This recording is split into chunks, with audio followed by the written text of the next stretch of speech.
Today is day 18 of 21 days of prayer and fasting. We are so close to approaching the end of this. And today's message was something that is so important, and it's something that's been on my mind really for the last year, just heavy on my mind. And the topic for today's message was protecting our families. And that is, especially for me as a single mom, pardon my dog barking. For me as a single mom, I have always felt the need to protect my family. And it's just always been up to me to take care of them. Sorry, Bree, can you get the dogs outside? It's never ending. The scriptures were in Nehemiah, where he was rebuilding the wall, and it was talking about how we are to continue every day to protect our families. This isn't just one thing that we do. We are to continuously pray and pray over our families and pray those names and pray for God's touch on those people.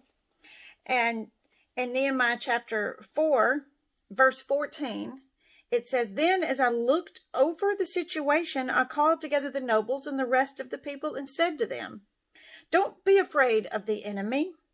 Remember our Lord, who is great and glorious, and fight for your brothers, your sons, your daughters, your wives, and your homes.'" Well, that's where we're at right now.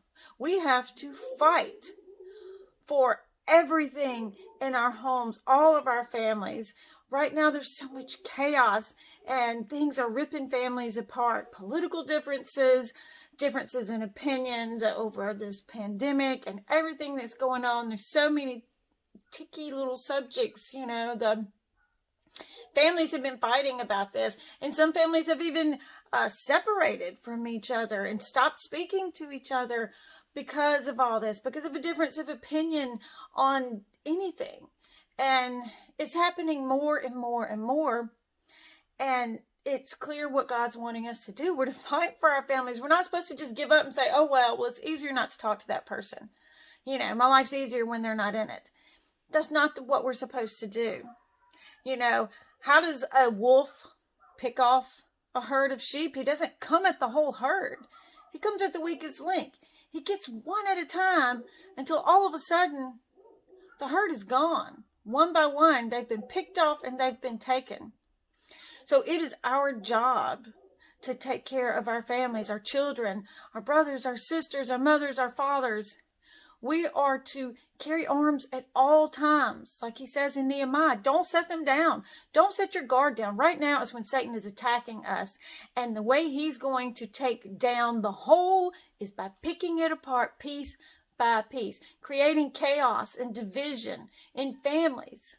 He's afraid, like the minister said today, he is afraid when the whole family takes on arms. That's when he can be conquered. And that's what he's afraid of. So he wants to make sure that he comes at you little by little and convinces one person at a time. Keep this division.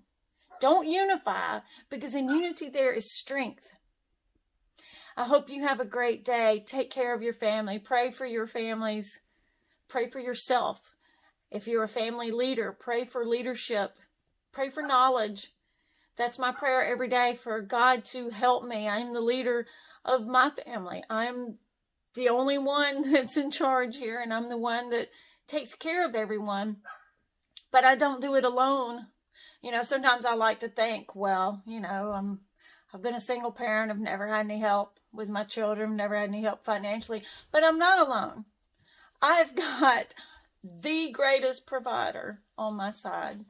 So you guys have a great day, and I will see you tomorrow.